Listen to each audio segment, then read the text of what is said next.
Alright, here I have it temporarily set up in my Acura MDX. It kind of actually fits this little pod kind of well.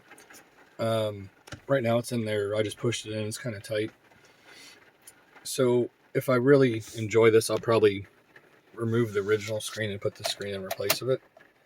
Here we're going to go ahead and power the vehicle on. Another nice thing, it gives you a bunch of logos that you can pick when you first start out. Whether it's Lexus, whether it's Mercedes, whether it's BMW. Obviously I have an Acura.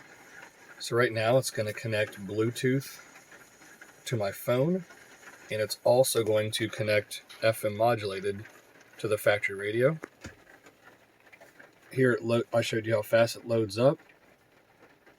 I think it's just going to play an advertisement, I think.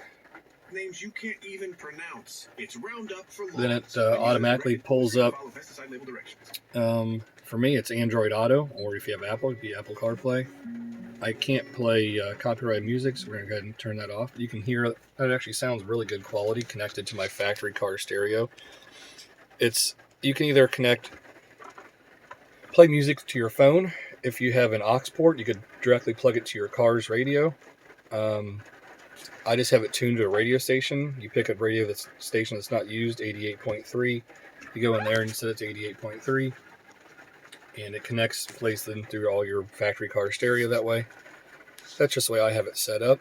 So far, I really enjoy it. Quality looks great. It's fast. You saw how quickly it loaded up. I don't know how fast it was, maybe 20, 30 seconds, and went right to it. You would just say that's where I'm going. My favorites are to use, everybody has their own preferences. I like to use Waze. Over here you can see that I'm using Pandora. I also use iHeartRadio. You can use Google Maps, whatever your choice may be. So I figured I'll give this a try for a few days, make sure I like it. And at that point, like I said, I'll probably remove this outer bezel. There is a factory screen behind here. Actually, I just pushed that in for now.